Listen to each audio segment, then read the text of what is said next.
Welcome y'all, Wes with DIY Food Plot Pro. I want to thank you for joining us today. Today we're talking about the number one detail that determines success or failure in a food plot system from the beginning. My name is Wes. I run this channel, DIY Food Plot Pro. I have a plant and soil science and agronomy degree. I farm for a living, and I have a whitetail outfitter business in Western Kentucky in a no baiting zone where we rely heavily on planting food plots for our whitetail. So I have a lot of background in planting food plots, everything from alfalfa, corn, soybeans, lab, clovers, brassicas, cereal grains, you name it, we planted on the 1,800 acres. The soil is the most important part of growing food plot systems. You can do everything right and not have your soil right, and we are going to experience a failure on this food plot. We're going to dive a little deeper today rather than just talking about fertility and lime. We're going to break down some of these structures, and I think this is really going to be beneficial to you guys that watch this video through the entirety. A lot of this is going to make sense. You don't see a lot of folks talking about this. I'm going to break all this kind of down for you, kind of hit the high points. We'll go back later and discuss some of this in greater detail. So when we're talking about soil structure, there are three soil particles that make up any soil. We have sand, we have silt, we have clay. Depending upon what your soil is primarily made up of, you have a different strengths and different weaknesses. In a high sand environment up north and some parts down the east coast, you have a lot of sand in your soil. Sand's greatest strengths are water can go right through it. It has really good drainage. But on the flip side of that, with sand, you have very little organic matter. You have very little water holding capacity. Clay soils are very high in fertility. They are good at holding moisture, but that is a clay soil's downfall, is they can be too good at holding moisture and they don't have the internal drainage needed to get that water away from those plant roots where they can grow. And depending upon what soil that you have is going to determine what type of food plots that you're able to grow. That's why you see a lot of the guys way up north along the east coast where you get into a lot of sand planting buckwheat. And you may wonder, why in the world why are they planting buckwheat? Well, they're trying to increase the organic matter in the soil. That's what they're trying to do, to try to get that soil to hold water. Sand doesn't hold water. As we all know, if you pour a gallon of water over sand, it's just going to go right through. You pour a gallon of water on this field right here, this alfalfa plot, what's a silt loam, and you're gonna have a puddle for a little while, and then all of a sudden it's gonna go on through. But it's not like sand. If you pour that on clay, you might have a puddle for a pretty good while. When they're adding that buckwheat, they are trying to get organic matter to go up. Organic matter helps to hold water in the soil. Think of it as if you're going fishing. You're trying to find a worm, right? You're not going out into an open field where there's bare dirt. You're looking under logs, you're looking under concrete pavers for steps, anything that's got the soil covered. Why? Because there's moisture there. You pull that back, it's almost always dark brown with moisture, and the worms are right there on the top. Same way with organic matter. The more organic matter that you have on top of the ground, the better the water holding capacity is going to be in that soil. The sun can't hit it and dry it out, and that's mostly the problems with those sandier type soils. It's not that they're not quality ground.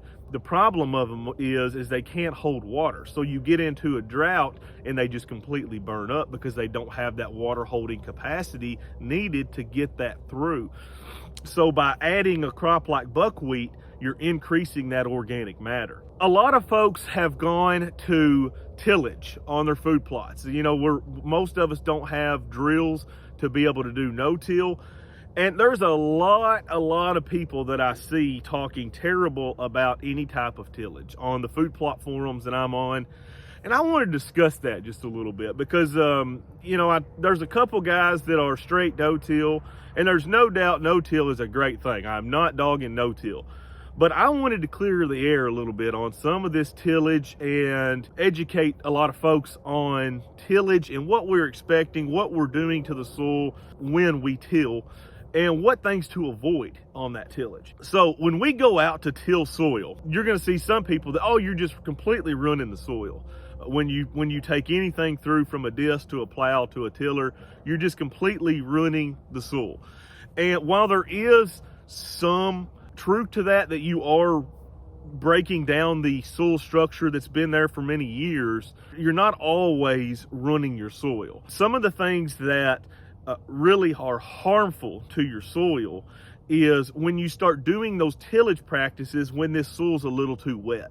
That's when you really get in to damaging your soil, because what you're doing, the soil is very susceptible to damage, to compaction, when the soil is too wet to be worked. So if you're one of those guys that come out and you say, well, I'm going to disc it to dry it so I can plant it tomorrow, that's almost never a good thing.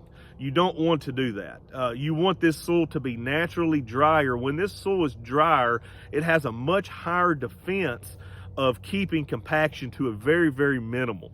The problem with tillage is a lot of people try to do it when it's wet. When they run a disc over it because they're going to disc it to dry, they're getting air in there. Sure, that's going to dry the top, but what you're doing is you're compacting the piss out of that ground down in the soil structure. There is minimal compaction going on in a soil system when we till the ground, when we work that ground, when the soil is right. If it's good and dry, the soil has a lot of defense against that compaction. Or, you know, you look and there's farms have done tillage for hundreds of years. Well, they haven't ruined their soil, but they do it a certain way. They don't go out there when this stuff is wet and it's waterlogged and disc the piss out of it 74 times. You can guarantee you're going to have compacted soils if you do that. And what a layer of compaction is, in any soil, you have pore space where that water and air can get in there.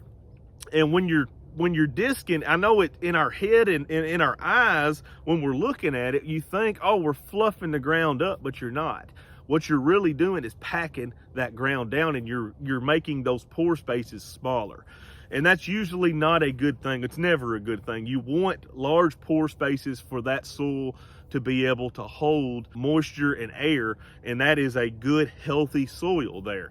So there are a lot of times where tillage doesn't do a lot of damage to the soil. I do a lot of tilling on the farm here. I think my soil is extremely healthy, but I don't do it when I don't need to do it. And that's a really important part of this process, is you can't go out here and disc when this ground is wet. Another big reason that we don't like to work the ground is erosion. And if you're not familiar with erosion, what that is water and wind. And so if you work this ground right here into an absolute powder, and you are on the plains where you're exposed to a lot of heavy winds for multiple days, you can lose a significant amount of your topsoil to wind erosion. That's what happened during the Dust Bowl. Everybody broke ground back then. They disc, they work it into a fine powder to plant their crops. Well, you get a lot of wind and dry conditions, your soil gets picked up and taken away from you. That's wind erosion. That's typically a problem in areas where it's extremely dry, on those plain states like Kansas where it's always blowing 30-35 mile an hour. That's not an issue here in West Kentucky that we deal with hardly any at all. Water erosion is an issue for us, and it's an issue for a lot of folks across the country. Water erosion is if you have a draw coming in one big food plot and you work the bottom of that draw, there might not be a ditch, but after some good rains, if your soil is susceptible to water erosion, you may start seeing a great big ditch forming down in there. And that's where you're losing soil. It's going off into the watersheds, and that's almost always made worse by the more land that it's draining. So if you have a half-acre food plot, it's usually not very big deal. Where if you have a 10-acre or a 7-acre food plot and it all drains to the center and it's fairly steep slope, then you're going to have more of an issue with that water erosion at that point. One thing we can do to really prevent that water erosion in some of our food plots is you just don't work up that very bottom of that ditch, and you don't leave it there worked up to start washing. You work it up. If you have to work it up, as is the case of this plot here in alfalfa, you work it up and you plant it. you get that soil back covered again. You work it up, you loosen that soil, and then you get growth back on top of it. Growth on top of soil prevents or slows down soil erosion. That's why those folks that are in real hilly country, they try to plant cover crops, and that cover is to keep that soil in place. Whether that's, most of the time that's cereal grains and or brassicas. You'll see the ag farmers, and they'll plant those, and you wonder why. It's not for the deer a lot of times, it's for erosion control. It holds those soil particles in place. If there's something growing, it's much more difficult for water to wash this way when there's resistance. Okay, so if this is just a flat area and it starts raining, the water's running off. Well, if you've got a lot of cereal grain sitting up right here, the water's having to go through, it's slowing it down, and it doesn't get going as fast to be able to wash a ditch out. So what do we do to keep the soil healthy or get the soil healthier? Great question. That is going to be done through multiple processes. That's going to be minimum tillage, or tillage only when conditions are perfect and you don't leave the ground exposed any longer than what you absolutely have to.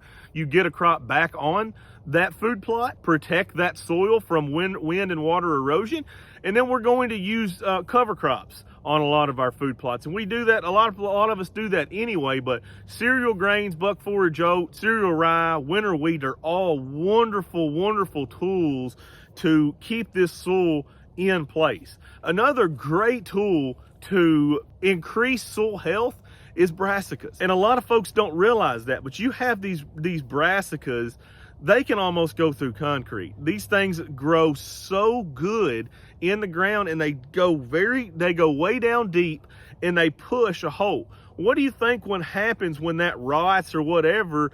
You've all of a sudden, you've made lots of voids in there where these roots are decaying, bulbs are at, and that does a lot of good for increasing our internal drainage in our soil. So brassicas and cereal grains are wonderful, wonderful soil builders. A lot of farmers are beginning to catch on to using these as well in their fields. You see, there's a lot of farms around here that you never saw any brassicas being sown in the fall. But you see a lot of fields around here now that are beginning to mix in brassicas with their winter wheat as cover, because they see the benefit of being able, that bulb going down and breaking down that compaction layer that may or may not be in there, and making better water holding capacity, better pore space. All those things increase with the use of brassicas. We're going to dive a lot deeper into this in the future, but that is a long enough video for right now. I thank you so much for watching the channel. Smash that like and subscribe button if you hadn't already.